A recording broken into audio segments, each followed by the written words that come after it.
Orang ini menjadi wali karena sabar menghadapi istri yang judes. Ih, aku. Kisah wali yang gemar membeli minuman keras dan mendatangi tempat pelacur. Halo gengs, Maniak, apa kabar? Dari Sabang sampai Merauke, dari yang muda sampai yang tua. Hijab kotor bisa dicuci. Cakep. Lantai kotor bisa disapu. Cakep. Mungkin aku memang bukan orang suci, tapi aku juga layak mencintaimu. Salam satu rasa, Itikiwi.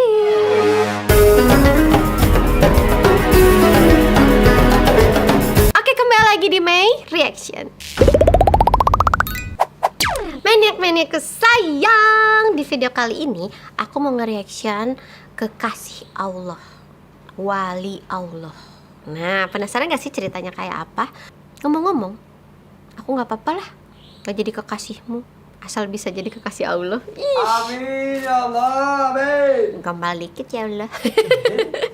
Oke, langsung aja kita hurain. Kuy. Menurut cerita tutur, Samud adalah orang yang disangka gila oleh banyak orang. Wali Samud biasa membawa atau menenteng daun kurma yang masih basah dan dijadikan alas duduk atau tidur di pasar. Iya. Setiap harinya beliau ada di pasar Kaliwungu Kendal. Suatu ketika, seseorang dari Kendal sowan kepada Mbah Hamid di Pasuruan. Mbah Kiai menitipkan salam untuk Wali Samud yang kesehariannya berada di pasar. Orang itu heran dan bertanya, "Bukankah Samud adalah orang gila, Kiai?" Mbah Hamid menjawab, "Beliau adalah wali besar yang menjaga Kendal dan Semarang. Rahmat Allah turun, bencana ditangkis. Itu berkat beliau. Sampaikan salamku." Setelah si tamu pulang ke Kendal, dia menghampiri Wali Samud untuk menyampaikan amanah salam dari Mbah Hamid. Setelah menjawab salam, Wali Samud berteriak, "Kurang ajar si Hamid. Aku berusaha bersembunyi dari manusia, kok malah dibocor-bocorkan. Ya Allah, aku tidak sanggup. Aku mau pulang saja. Nggak sanggup aku hidup di dunia." Kemudian Wali Samud membaca sebuah doa dan bibirnya mengucap syahadat. Wali yang dianggap gila itu pun wafat. Luar biasa. Tapi ada ya lucu-lucunya. Kurang ngajar katanya. Tapi itulah, dari situ tuh kita belajar ya. Ketika kita punya ilmu itu, sebaik-baiknya ilmu itu yang dipakai, bukan yang disombongin. Dia tuh nggak sombong loh. Aku capek-capek bersembunyi malah dibukanya katanya. Kalau di sini tuh beda lagi. Ketika kita berbuat kebaikan, semua orang harus tahu. Ini tuh antara berbuat baik atau emang mau ngiklan, kan bingung.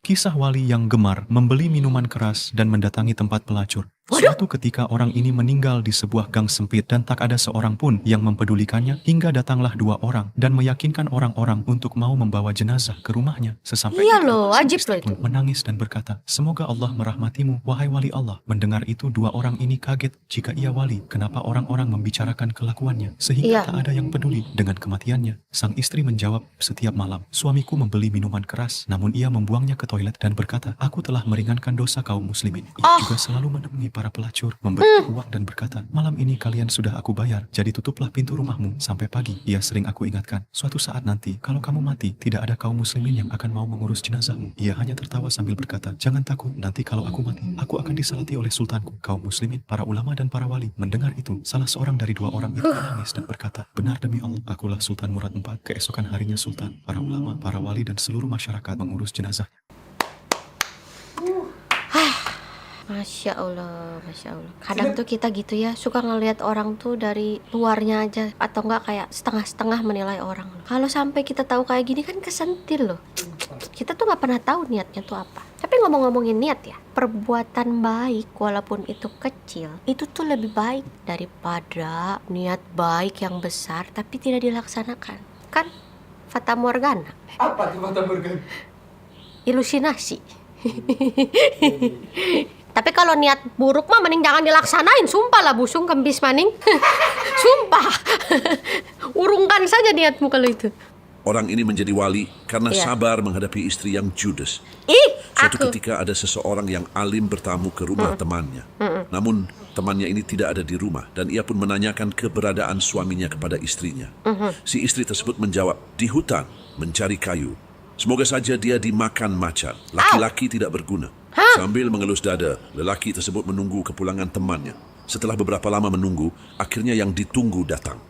Orang tersebut melihat temannya pulang dengan berjalan kaki, dan di belakangnya ada macan yang mengangkut kayu miliknya. Oh my God. Subhanallah, atas kesabarannya menghadapi istri yang judes dan kurang ajar, temannya kini menjadi wali yang memiliki karomah. Salah satunya mampu menaklukkan harimau. Waduh. Semoga aku tidak menjadi istri yang judes deh.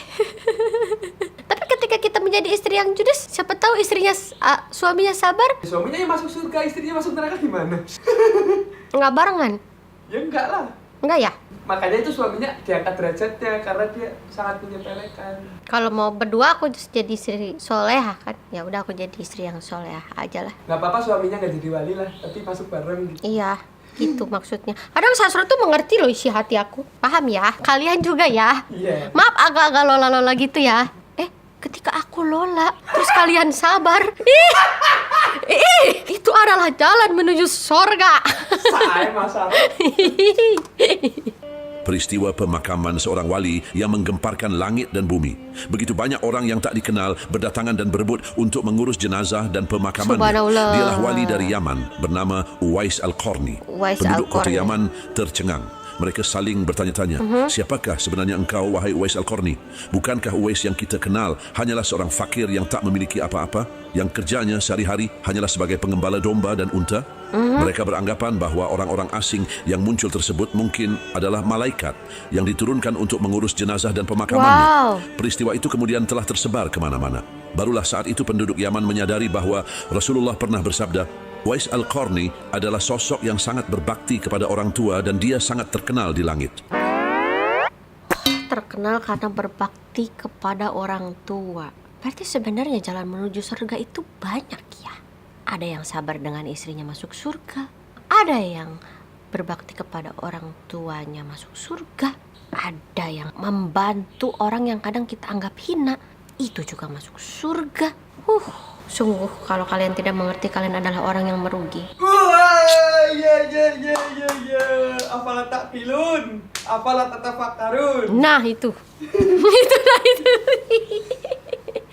Oke, menek-menek aku sayang. Dari sini kita belajar kenapa ada cerita Nabi. Kenapa ada cerita wali? Itu tuh supaya kita tuh belajar, bisa mensuri tauladani dari cerita-cerita itu. Nah, makanya nih aku sengaja nih ngajak kalian. Biar kalau misalnya aku nggak ngerti kan aku bisa nanya ya sama kalian ya. Siapa tahu aku kurang nangkap kan kalian bisa tulis di kolom komentar kan. Apa makna cari cerita-cerita ini? Belajar Gitu, kita belajar bareng. Seenggaknya kita, kalau salah ya kamu mah aja, jangan ngajak-ngajak aku gitu kan. Curang. Oke, kalau begitu terima kasih udah nonton video ini. Salam satu rasa, it's Kewi.